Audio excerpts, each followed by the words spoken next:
மக்களே அச்சப்பட வேண்டாம். எரிசக்தி நெருக்கடி தொடர்பில் அனுரவின் அதிரடி உத்தரவாதம். திடீர் விலை உயர்வால் மக்களுக்கு அதிகரித்துள்ள சுமை. அனுரவுக்கு நாமல் அறிவுரை. பொதுஜன பெரமுனவின் மேதின கூட்டம் ரத்து.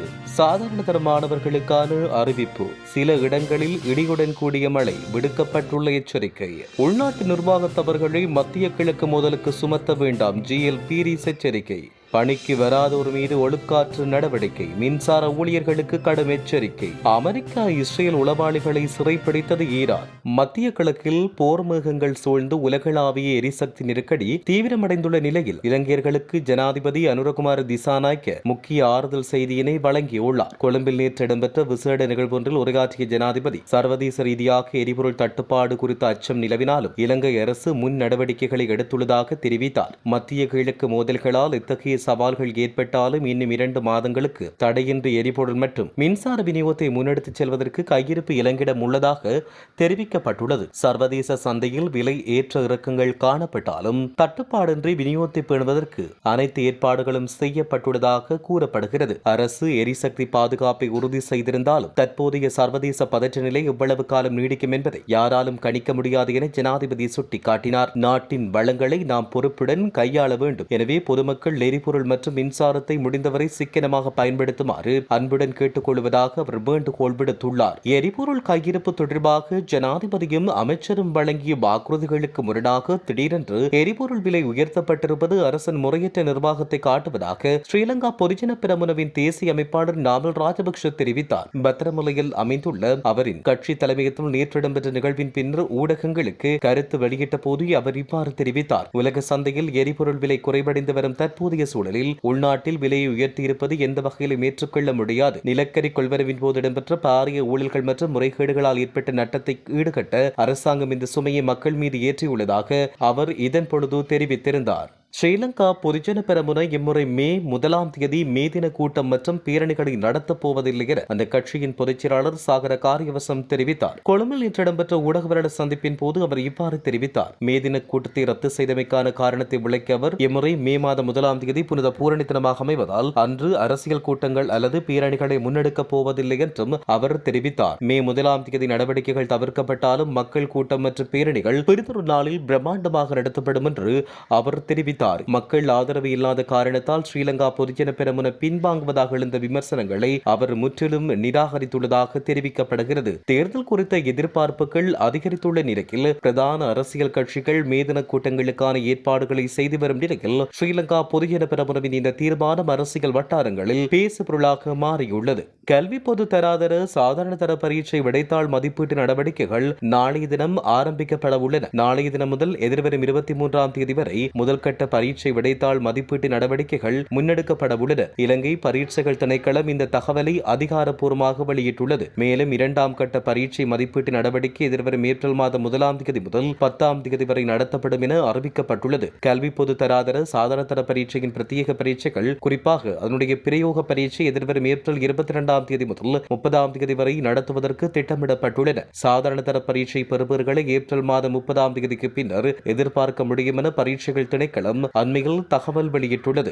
இலங்கையின் இன்றைய வானிலை நிலவரம் தொடர்பில் வளிமண்டலவியல் திணைக்களம் வெளியிட்ட முன்னறிவிப்பின்படி வடக்கு மற்றும் கிழக்கு மாகாணங்களில் ஒரு சில இடங்களில் மழை பெய்யக்கூடும் என தெரிவிக்கப்பட்டுள்ளது. இதேவேளை சபரகமுவ தெற்கு மற்றும் மூவா மாகாணங்களிலும் கண்டி மற்றும் நுவரெலியா மாவட்டங்களிலும் மாலை அல்லது இரவு வேளையில் ஒரு சில இடங்களில் மழையோ அல்லது இடியுடன் கூடிய மழையோ பெய்யக்கூடும். நாட்டின் ஏனைய பகுதிகளில் பிரதானமாக வறண்ட வானிலை நிலவும் என கணிக்கப்பட்டுள்ள அதேவேளை சில மாவட்டங்களில் அதிகாலை வேளை பனிமூட்டமான நிலை காணப்படும். அதற்கேற்ப மேற்கு மத்திய சப்ரகமுவ மற்றும் மூவா மாகாணங்களிலும் காலி மற்றும் மாத்தறை மாவட்டங்களின் சில இடங்களில் அதிகாலை வேளை இத்தகைய பனிமூட்டம் காணப்படும். இதனால் ஏற்படும் வீதி விபத்துக்களை தவிர்க்கும் பொருட்டு பனிமூட்டமான காலப்பகுதியில் வாகனங்களை செலுத்தும் சாரதிகள் மற்றும் பொதுமக்கள் மிகுந்த அவதானத்துடன் செயற்படுமாறும் வளிமண்டலவியல் திணைக்களம் அறிவுறுத்தியுள்ளது. தவறான நிர்வாகத்தால் ஏற்பட்டுள்ள சிக்கல்களை அரசாங்கம் மத்திய கிழக்கில் தற்போது தோற்றம் பெற்றுள்ள மோதல் மீது சுமத்திவிட்டு பொறுப்பில் இருந்து விலக முயற்சிப்பதாக முன்னாள் வெளிவிகாரத்துறை அமைச்சர் GL பீரிஸ் குற்றம் சாட்டியுள்ளார். முன்னாள் பாராளுமன்ற உறுப்பினர்களான உதய கம்மன்பில, நிமல் ஸ்ரீபாலை சில்வா, வசந்த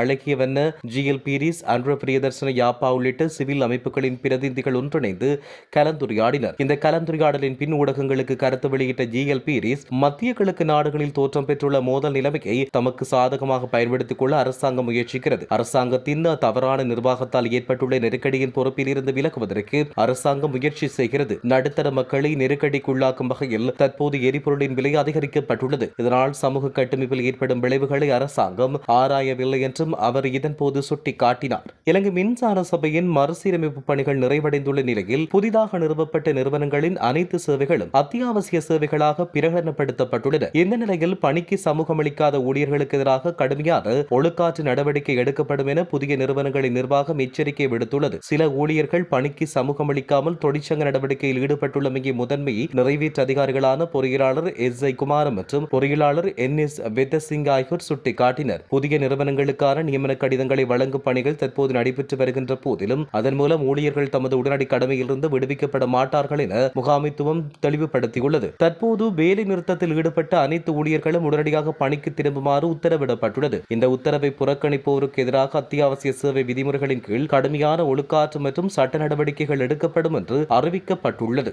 அமெரிக்கா மற்றும் இஸ்ரேல் ஆகிய நாடுகளுக்கு ஆதரவாக உளவு நடவடிக்கையில் ஈடுபட்டதாக கூறப்படும் 30 பேரை ஈரான் புலனாய்வு அமைச்சு கைது செய்துள்ளது. கைது செய்யப்பட்டவர்களை உளவாளிகள், செயல்பாட்டு மற்றும் ஊடக கூலிப்படையினர் என ஈரானிய அதிகாரிகள் விவரித்தனர். இந்நிலையில் குறித்த சந்தேக நபர்கள் அமெரிக்கா மற்றும் இஸ்ரேல் சார்ந்த எதிரி சக்திகளுடன் தொடர்பு கொண்டதாக குற்றம் சாட்டப்பட்டுள்ளது. அதிகாரிகள் கூறுகையில் கைது செய்யப்பட்டவர்களில் ஒருவராக ஒரு வெளிநாட்டு குடிமகனும் உள்ளார். அவர் அமெரிக்கா மற்றும் இஸ்ரேலுக்காக 2 வளைகுடா நாடுகளுக்காக உளவு சேகரித்ததாக குற்றம் சாட்டப்பட்டுள்ளது. அந்த நபர் வடகிழக்கு பகுதியில் உள்ள கோரசன் ராசாவி மாகாணத்தில் கைது செய்யப்பட்டுள்ளார். அவர் ராணுவம் மற்றும் பாதுகாப்பு தொடர்பான தகவல்களை சேகரித்து அந்த வளைகுடா நாடுகளுக்கு அனுப்பியதாகவும் பின் அவை தகவல்களை அமெரிக்கா மற்றும் இஸ்ரேலுடன் பகிர்ந்ததாகவும் ஈரான் அதிகாரிகள் கூறினர். மேலும் கைது செய்யப்பட்டவர்களில் ஒருவருக்கு ஈரானின் தென்கிழக்கு எல்லைப் பகுதியில் செயற்படும் ஆயுத குழுவுடன் தொடர்பு இருந்ததாகவும் கூறப்படுகின்றது. அந்த நபர் ராணுவம் மற்றும் பாதுகாப்பு படையினரின் நிலைமைகள் மற்றும் நகர்வுகள் குறித்து தகவல் சேகரித்ததாக அதிகாரிகள் கூறியுள்ளனர். இதனிடையே ஈரான்